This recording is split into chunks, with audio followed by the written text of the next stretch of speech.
Biometrics. What is it? And more importantly, what is it really capable of? Every day we leave behind pieces of ourselves, our fingerprints on a screen, the unique pattern of our iris, even the way we walk. Technology is now watching, listening, and recognizing. But how secure is it really? Can it truly tell one person apart from another in a crowd of thousands? What happens when your face is scanned without you even knowing? And who gets to decide how that power is used?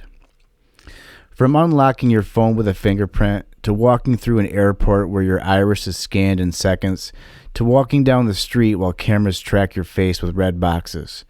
Biometrics is no longer science fiction. It's already here. But how does it actually work? How accurate is it? And what are the real risks behind this technology that's quietly becoming part of our everyday lives? Today, we're going to explore one of the most powerful and fascinating biometric technologies in the world, iris recognition.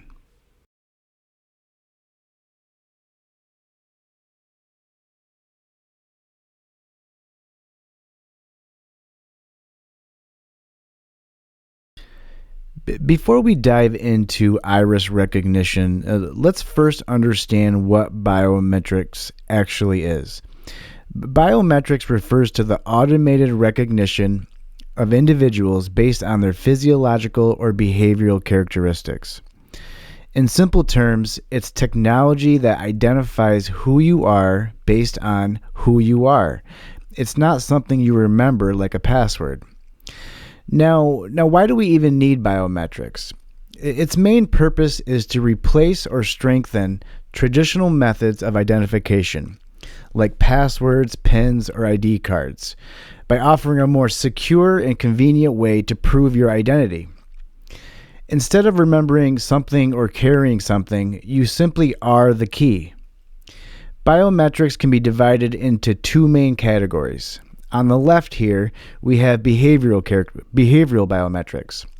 These are based on how a person behaves or acts. Examples include keystroke dynamics, how you type on a keyboard, mouse movement patterns, and even the way you walk, known as gait recognition. These traits can be unique to each individual, but they can also change over time or be influenced by mood or environment. On the right, we have physiological biometrics. These are based on the physical characteristics of the human body. This includes fingerprints, facial features, iris patterns, retina scans, and even finger or palm vein patterns. These traits are generally more stable and unique compared to behavioral ones. For example, your iris has a complex and random pattern that is different even between identical twins. This is why physiological biometrics, especially iris recognition, are often considered more reliable for high-security applications. So in summary, biometrics gives us a powerful way to identify people based on who they inherently are, whether through their physical traits or behavioral patterns. Iris recognition is considered one of the most accurate and secure biometric technologies available today. So what exactly is it? Iris recognition analyzes the unique textured patterns of the iris, the colored part of the eye surrounding the pupil. These patterns are formed randomly during fetal development and remain extremely stable throughout a person's life. What makes the iris so powerful is its extremely high uniqueness. Even identical twins have completely different iris patterns.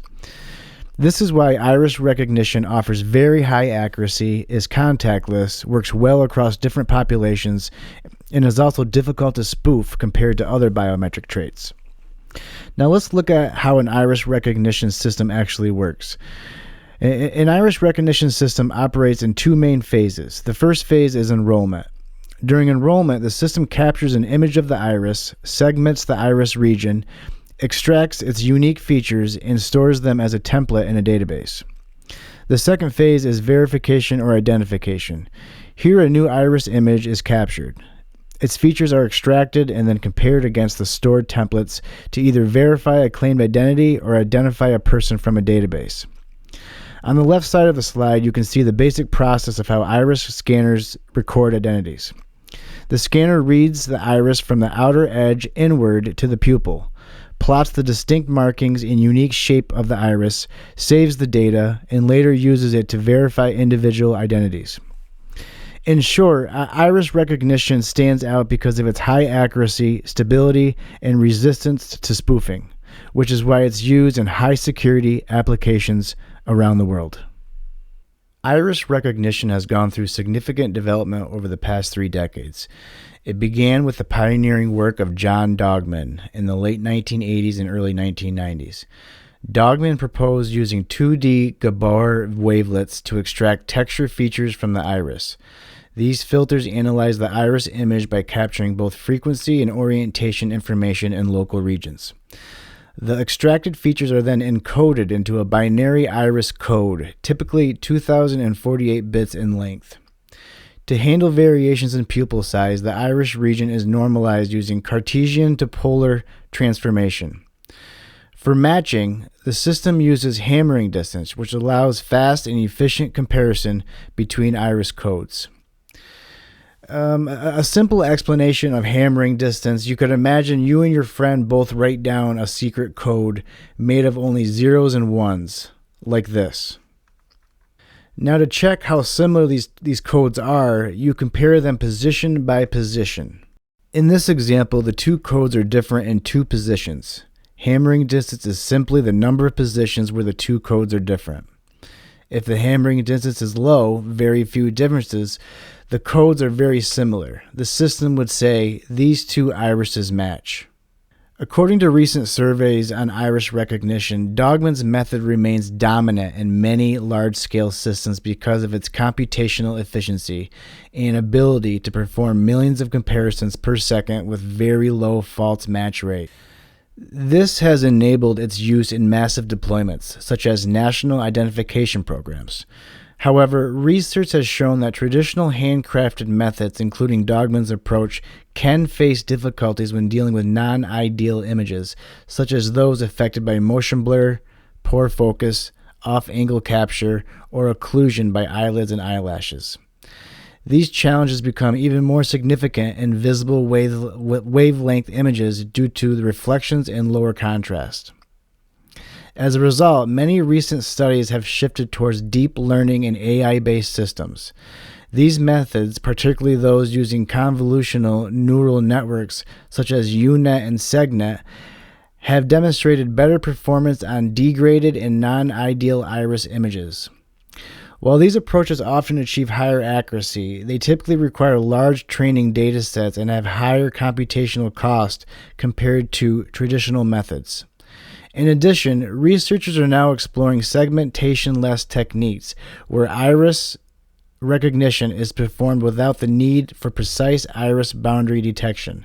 At the same time, efforts are being made to develop long-range and standoff iris recognition systems which aim to capture and recognize the iris from a distance. These advancements show how the field continues to evolve beyond Dogman's original framework. Deep learning has really changed this all by using convolutional neural networks, or CNNs. CNNs, once again, are a special type of neural network built for images. Instead of hand-designed filters, they automatically learn the best features directly from data during training. A helpful analogy is to picture a team of detectives examining a photograph of an iris. The first detectives scan for simple clues like edges or lines. The next detectives combine these clues to spot more complex patterns such as curves and textures. Deeper in the network, the team identifies the overall unique signature of this iris. You probably interact with CNNs every day without even thinking about it, for example, in self-driving cars. These vehicles use CNNs to analyze live camera images on the road. The networks quickly detect and classify objects such as other cars, pedestrians, traffic lights, and lane markings by recognizing patterns on different levels of detail, just like the layered detectives. This allows the car to make safe driving decisions in real time.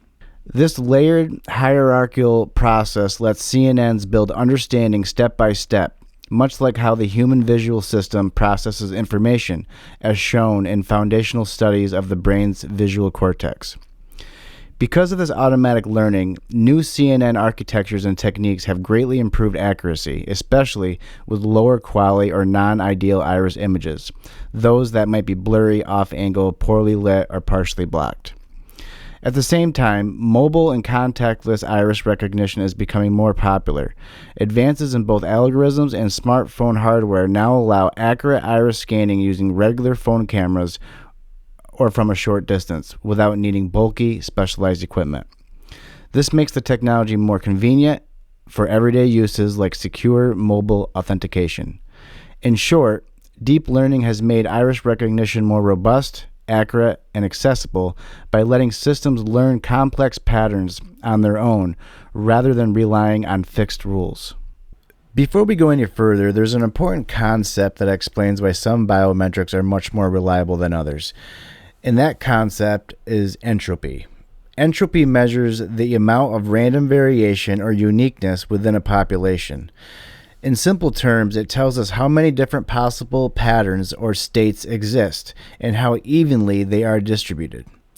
The higher the entropy, the more unique patterns are possible. In fact, if a biometric has an entropy of h bits, it can distinguish at least 2 to the power of h different individuals. Think of it like this. Imagine you're trying to create a very secure password. If your password only has 4 possible characters to choose from, there aren't many possible combinations, so collisions, which would be 2 people ending up with the same password, are likely. But if you have 100 possible characters in a long password, the number of possible combinations grows exponentially. That's exactly what high entropy gives us in biometrics. In iris recognition, the iris has extremely high entropy because its textured patterns are formed randomly during fetal development and are unique even between identical twins.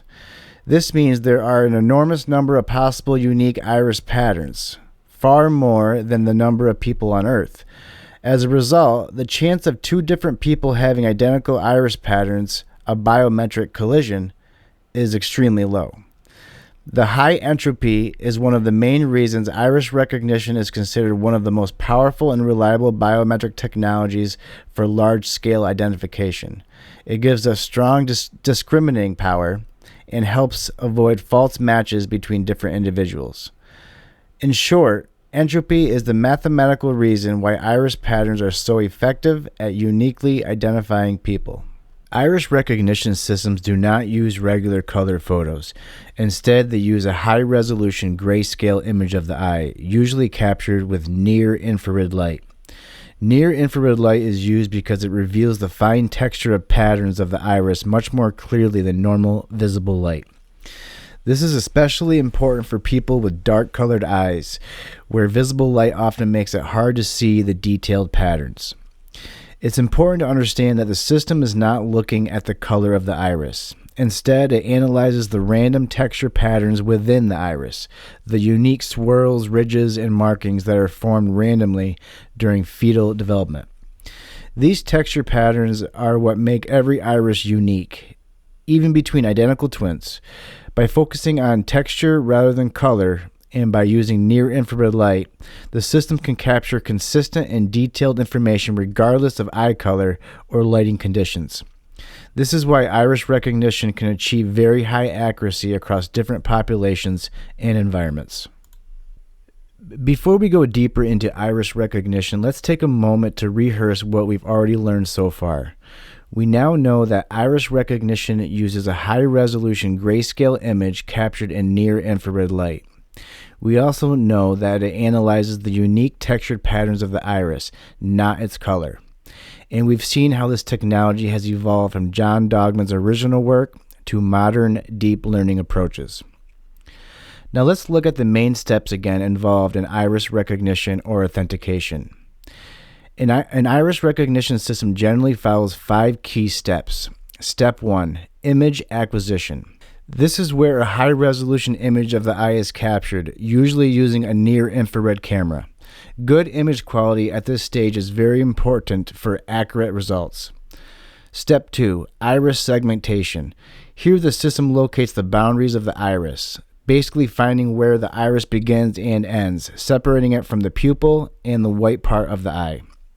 Iris segmentation is one of the most critical and challenging steps in the entire iris recognition process. Its main goal is to accurately isolate the iris region from the rest of the eye image so that the system can extract reliable features later. According to research and technical standards, iris segmentation generally involves several key tasks. The main first task is detecting the inner and outer boundaries of the iris. That is, locating the edge of the pupil and the outer edge of the iris, also known as the limbus. This is essential because the iris lies between these two circular boundaries. The second important task is detecting and removing occlusions. This includes identifying and masking out eyelids and eyelashes that may cover parts of the iris. If these are not properly handled, they can introduce noise and reduce recognition accuracy. Another key task is removing specular reflections or bright spots caused by lighting. These reflections can interfere with the texture patterns of the iris and must be detected and excluded from further processing. Finally, the segmentation process should produce a clean and accurate representation of the iris region. This cleared region is then passed to the next stage, which is normalization, where the iris is transformed into a standard rectangular format. Iris segmentation is considered difficult because real-world images often contain challenges such as motion blur, poor lighting, off-angle views, and partial occlusions. According to studies and technical evaluations, errors in the segmentation stage are one of the leading causes of reduced performance in iris recognition systems. For this reason, accurate iris segmentation remains an active area of research, with many modern approaches now using deep learning techniques to improve robustness. Step 3. Normalization. Because the size of the pupil can change, the system transforms the iris into a standard fixed format.